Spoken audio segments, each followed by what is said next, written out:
देव उठनी एकादशी पर भूलकर भी मत करना ये काम, घर में छा जाएगी कंगाली। नमस्कार दोस्तों, कैसे हैं आप सब लोग? आप सभी को राधे राधे। तो देवउठानी आने ही वाली है और इसमें कुछ बातों का ज़रूर ध्यान रखिएगा, जिससे कि आपके घर में बरकत रहे और दुख परेशानी बिल्कुल भी ना रहे। तो हिंदू धर्म में देवउठनी एकादशी का बड़ा ही विशेष महत्व होता है। कार्तिक माह की शुक्ल पक्ष में आने वाली एकादशी तिथि को देवउठनी एकादशी कहा जाता है। देवउठनी एकादशी को प्रबोधिनी एकादशी और देव्योत्थान एकादशी के नाम से भी जाना जाता है। यह कार्तिक मास के शुक्ल पक्ष की एकादशी को भी मनाई जाती है। इस दिन भगवान विष्णु 4 माह के बाद योग निद्रा से जागते हैं और इसके साथ ही चतुर्मास का समापन होता है। इसके अलावा देवउठनी एकादशी के दिन ही शादी विवाह, मुंडन, संस्कार, सगाई समेत सभी जो मांगलिक कार्य होते हैं उनकी शुरुआत हो जाती है। फिर देव उठावनी एकादशी के अगले दिन द्वादशी तिथि में तुलसी विवाह का आयोजन किया जाता है। भगवान विष्णु के शालिग्राम अवतार से माता तुलसी का विवाह होता है, जिस दिन तुलसी विवाह के नाम से भी हम जानते हैं।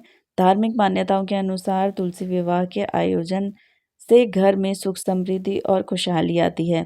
कार्तिक माह में तुलसी के पौधे की पूजा अर्चना भी शुभ और बहुत ही फलदायी मानी जाती है। धार्मिक मान्यता है कि सभी एकादशियों में सर्वश्रेष्ठ माने जाने वाली इस देवउठनी एकादशी का व्रत करने वाले को स्वर्ग और बैकुंठ धाम की प्राप्ति होती है। भगवान श्री हरि विष्णु जी की कृपा से उस व्यक्ति को हर तरह के सुख की प्राप्ति होती है। उसके जीवन में कभी भी किसी भी तरह की कोई समस्या नहीं आती है।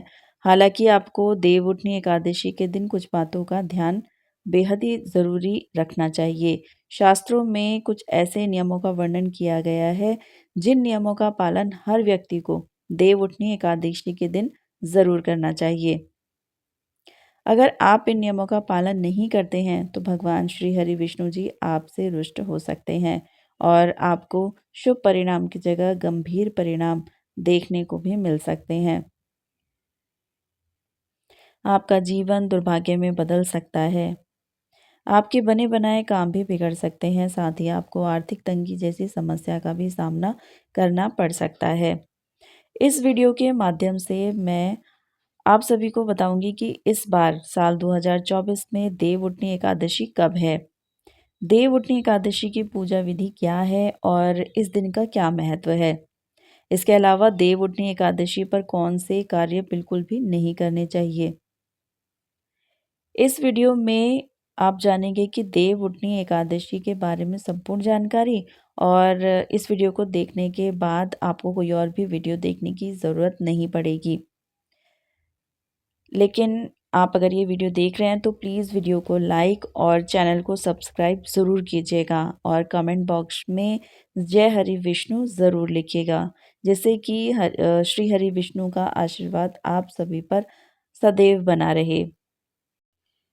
तो चलिए फिर सबसे पहले जानते हैं इस साल 2024 में देवउठनी एकादशी कब है।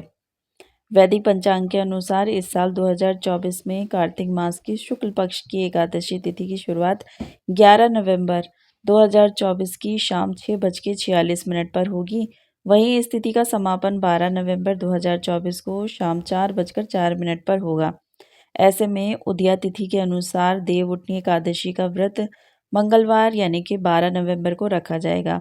इसके अलावा देवउठनी एकादशी व्रत पारण के बारे में बात करें तो व्रत का जो पारण है देवउठनी एकादशी के अगले दिन यानी कि 13 नवंबर को किया जाएगा। ऐसे में देवउठनी एकादशी का पारण 13 नवंबर की सुबह 6:42 से 8:51 में किया जाएगा। साथ ही दोस्तों इस बार देवउठनी एकादशी पर कई संयोग भी बन रहे हैं। देवउठनी एकादशी के दिन सुबह 7:10 तक हर्षण योग का निर्माण हो रहा है। वहीं ब्रज योग पूरे दिन रहेगा। सर्वार्थ सिद्धि योग 12 नवंबर को सुबह 7:52 से लेकर 13 नवंबर को सुबह 5:40 तक सर्वार्थ सिद्धि योग होगा। इसके अलावा रवि योग देवउठनी एकादशी के दिन सुबह 6:33 से 7:52 तक रवि योग का निर्माण होगा। वहीं सुबह 6:33 से शाम 4:04 तक भद्रा का भी साया रहेगा। ज्योतिष में भद्रा के साये में शुभ कार्य करने की मनाही होती है।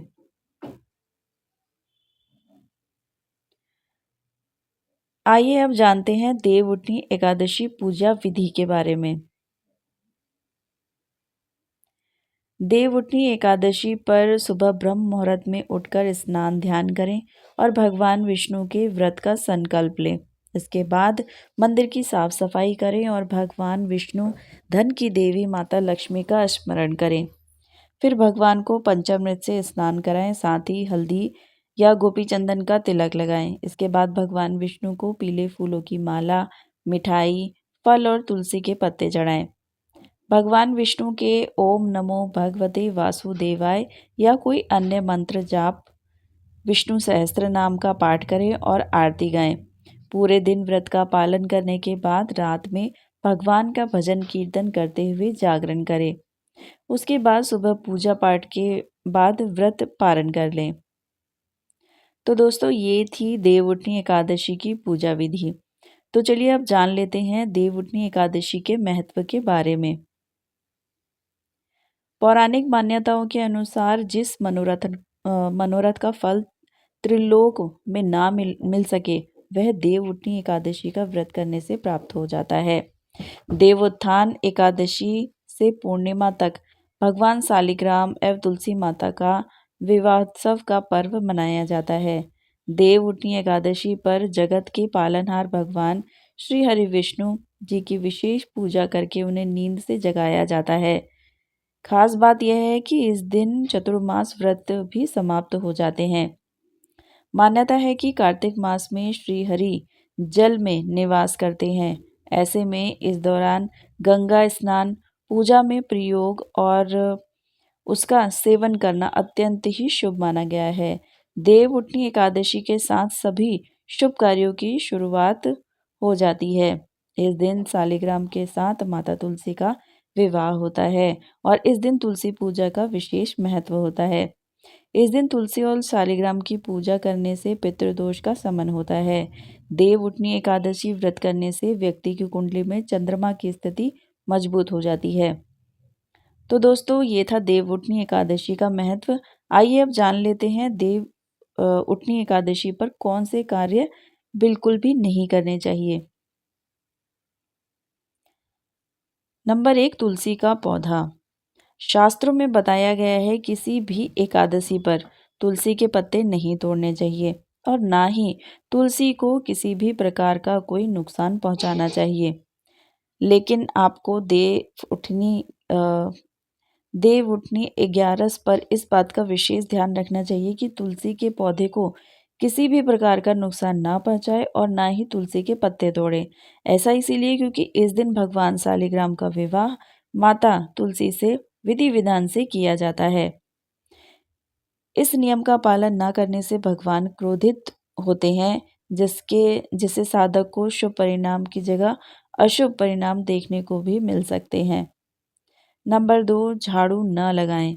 दोस्तों, आपको देवउठनी एकादशी के एक दिन पहले ही दशमी के दिन सूर्यास्त से पहले घर में झाड़ू लगा लेनी चाहिए। एकादशी के दिन झाड़ू लगाने से परहेज करें, क्योंकि झाड़ू लगाते समय भूलवश कई सूक्ष्म जीव मर जाते हैं और इसका पाप लगता है, जिससे कि भगवान श्री हरि विष्णु नाराज हो सकते हैं। नंबर 3, चने की दाल। दोस्तों, देवउठनी एकादशी तिथि के दिन कुछ चीज़ें हैं जिनको खाने से बचना चाहिए, जैसे मसूर की दाल, चना दाल, उड़द दाल, गोभी, गाजर, शलगम, पालक का साग आदि का सेवन नहीं करना चाहिए। साथ ही इस दिन शारीरिक व मानसिक तौर पर किए जाने वाले बुरे कार्यों को भी नहीं करना चाहिए, उनसे बचना चाहिए, क्योंकि शास्त्रों में देवउठनी एकादशी को मोक्षदायिनी तिथि भी कहा गया है। इसलिए देवउठनी एकादशी के दिन इन चीज़ों का सेवन बिल्कुल भी नहीं करना चाहिए, वरना आपका जीवन दुर्भाग्य में बदल सकता है। नंबर 4, साबुन, तेल।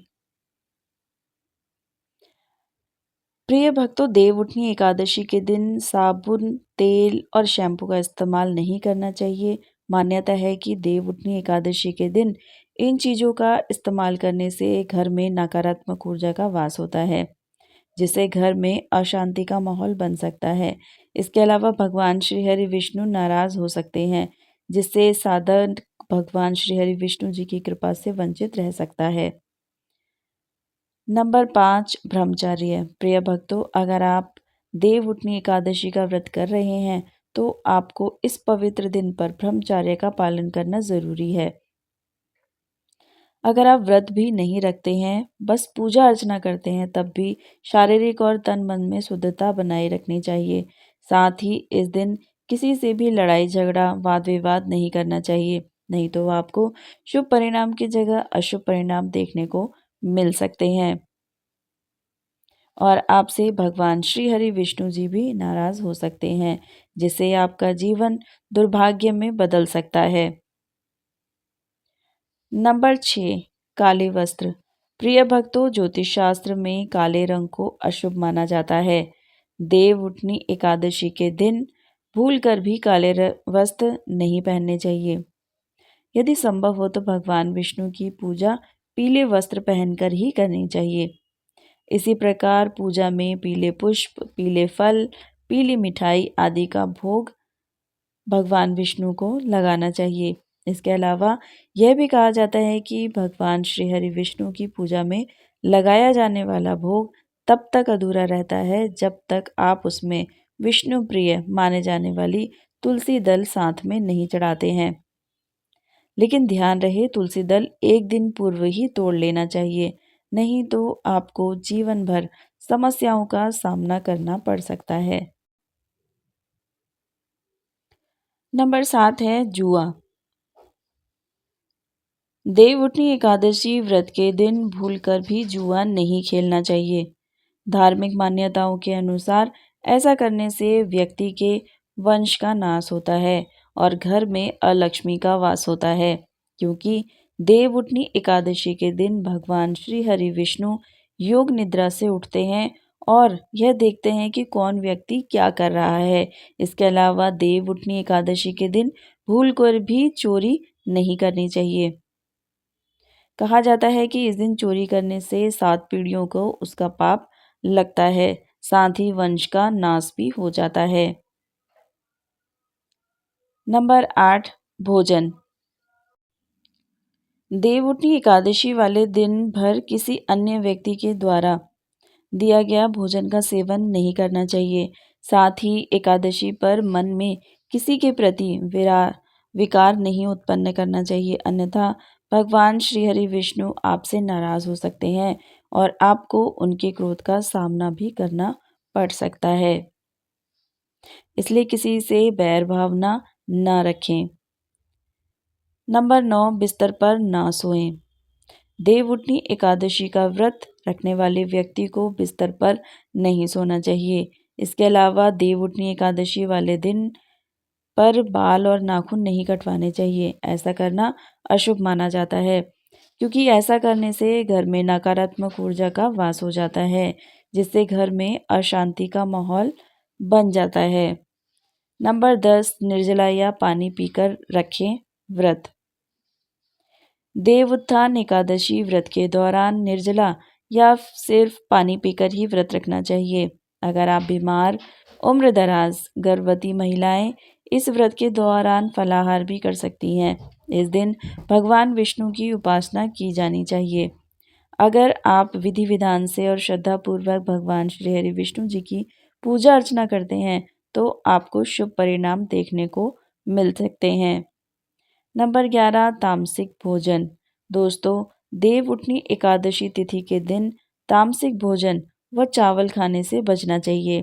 साथ ही इस दिन मदिरा, मांस का सेवन निषेध है। यह भी माना जाता है कि इस दिन चावल का सेवन करने से व्यक्ति रेंगने वाले जीव की योनि में जन्म लेता है। नंबर 12, वाद विवाद। साथ ही देवउठनी 11 के दिन व्यक्ति और खासकर व्रत रखे हुए लोगों को किसी भी प्रकार के वाद विवाद से बचना चाहिए। इसके साथ ही उन्हें किसी प्रकार के गलत शब्द का प्रयोग भी नहीं करना चाहिए। इस दिन हर समय भगवान के नाम का स्मरण करना चाहिए। ऐसा करने से आपको भगवान श्री हरि विष्णु जी की असीम कृपा प्राप्त होगी, जिससे कि आपको जीवन में शुभ परिणाम देखने को मिलेंगे। नंबर 13, दिन में ना सोएं। देवउठनी एकादशी के दिन भगवान विष्णु योग निद्रा से जागते हैं और इसी के साथ सारे शुभ कार्य भी शुरू हो जाते हैं। ऐसा कहा जाता है कि देवउठनी एकादशी पर दोपहर में नहीं सोना चाहिए। धार्मिक ग्रंथों में कहा गया है कि इस दिन भगवान विष्णु की भक्ति में लीन रहना चाहिए। इसके अलावा इस दिन अगर आप बड़े बुजुर्गों की सहायता करते हैं तो ऐसा करने से भगवान विष्णु और माता लक्ष्मी अति प्रसन्न होते हैं। इसीलिए बुजुर्गों का अपमान ना करें और उन्हें दुत्कारें नहीं। नंबर 14, लहसुन प्याज। देवउठनी एकादशी के दिन लहसुन और प्याज के सेवन से भी बचना चाहिए, क्योंकि ये दोनों तामसिक भोजन में आते हैं। यदि आपने व्रत नहीं भी रखा है तो भी कोशिश करें सात्विक भोजन ही करें। ऐसा माना जाता है कि लहसुन प्याज की उत्पत्ति राहु केतु से ही हुई है। तो दोस्तों, ये थे वो कार्य जो भूलकर भी देवउठनी एकादशी पर नहीं करने चाहिए। अगर ये वीडियो आपको अच्छी लगी है तो वीडियो को लाइक, शेयर और चैनल को सब्सक्राइब ज़रूर करें और बेल नोटिफिकेशन को भी ज़रूर ऑन कर लें, ताकि हमारी जब भी कोई नई वीडियो आए तो उसका नोटिफिकेशन आपको सबसे पहले मिले। शास्त्र अनुसार जानकारी आपको अच्छी लगी है तो वीडियो को लाइक, चैनल को सब्सक्राइब ज़रूर कीजिएगा। वीडियो देखने के लिए आपका बहुत बहुत धन्यवाद।